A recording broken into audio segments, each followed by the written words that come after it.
கார்த்திக் தீபா சீரியல்ல ஏதோ இன்னைக்காவது ஒரு குடும்பத்தோட கட்டியிருக்காங்க. கார்த்தி, தீபா எல்லாரும் இருக்கிற மாரியும், அபிராமி அவங்க 2 பேத்துக்கிட்டயும் பேசுற மாரியும் கட்டியிருக்காங்க. கண்ணுக்கு பார்க்கறக்கே குளிர்ச்சியா இருக்கு.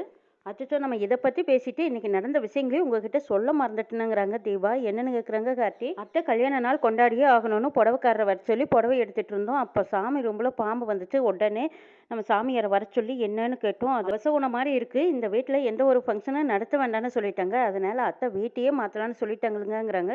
ஓ! அம்மா அப்படி சொல்லிட்டாங்களா? அப்படின்னு அம்மா சொன்னாங்கன்னா, அது மாத்த முடியாதுங்கிறாங்க கார்த்தி. ஏங்க உங்களுக்கு இதுல எல்லாம் நம்பிக்கை இருக்கான்னு கேட்குறாங்க தீபா. எனக்கு அவ்வளவு பெருசா நம்பிக்கை இல்ல. இருந்தாலும் அம்மாவோட விருப்பத்த மாத்த வேண்டாம்னு சொல்லிட்டு போயிடுறாங்க. எல்லாரும் குடும்பத்தோட புது வீடு போய் பால் காய்ச்சிட்டு இருக்கிறாங்க. அங்க அருணாச்சலம் சொல்றாங்க, நம்ம அந்த வீட்ல இருந்து பழகியாச்சு. இப்ப இந்த வீடு வந்து பழகுற வரைக்கும் கொஞ்சம் அட்ஜஸ்ட் பண்ணிக்கணுங்கிறாங்க. பரவாயில்ல கொஞ்ச நாள் தானே, அந்த ரினியூ ஒர்க் எல்லாம் முடிஞ்சதுக்கு அப்புறமா மறுபடியும் நம்ம அங்க தானே போறோங்கிறாங்க. பால் காய்ச்சினதும் தீபா எல்லாத்துக்கும் பால் எடுத்துட்டு வந்து கொடுக்குறாங்க. கார்த்தி, இந்த வீட்டுக்கு வந்ததும் மொத நம்ம என்ன விசேஷம் கொண்டாடுறோம் தெரியுமா? உன்னோட கல்யாண நாள் தான் கொண்டாடுறோங்கிறாங்க. சரிம்மா எனக்கு ஞாபகம் இருக்குங்கிறாங்க கார்த்தி. சரிப்பா, கல்யாண நாளைக்கு உன் பொண்டாட்டி தீபாவுக்கு நீ என்ன கிஃப்ட் கொடுக்க போறேன்னு அபிராமி கேட்குறாங்க. அம்மா அதை பற்றி நான் இன்னும் யோசிக்கவே இல்லைங்கிறாங்க கார்த்தி. கார்த்தி, உங்கள் 2 பேத்துக்குமே இதுதான் மொதல் வருஷம் வெட்டிங் டே.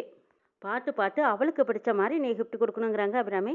தீபா, உன் புருஷன் கார்த்திக்கு நீ என்ன வாங்கி வச்சிருக்கேன்னு கேட்குறாங்க. அத்தை இன்னும் அதை பற்றியே யோசிக்கல, நானும் இனிமேல் தான் வாங்கணுங்கிறாங்க தீபா. அப்படியா, சரி, கார்த்திக் பிடிச்ச மாதிரி நீ வாங்கிருங்கிறாங்க. 2 பேருமே ஒருத்தருக்கு ஒருத்தர் எந்த அளவுக்கு புரிஞ்சுக்கிட்டீங்கன்னு நீங்கள் 2 பேரும் வாங்குற கிஃப்ட்டில் தான் இருக்குது. தீபாவுக்கு பிடிச்ச மாதிரி கார்த்தி வாங்கி தரானா, கார்த்திக் பிடிச்ச மாதிரி தீபா வாங்கி தரான்னு நாங்கள் எல்லாருமே பார்க்கணுங்கிறாங்க.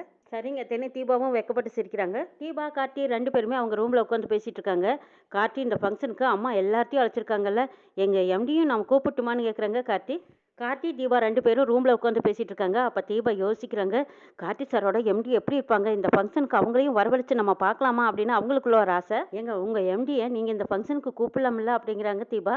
சரிங்க நீங்கள் சொன்னால் சரி, நான் கூப்பிடுறேங்கிறாங்க கார்த்தி. கண்டிப்பாக கூப்பிடுங்க, நம்ம 2 பேரும் ஜோடிங்கிறதா அவங்களுக்கு பொருத்தமாக எடுத்து காட்டணும் அப்படின்னு நினச்சிக்கிட்டு தீபா கூப்பிட சொல்கிறாங்க. கார்த்தியும் சரின்னு இருக்கிறாங்க.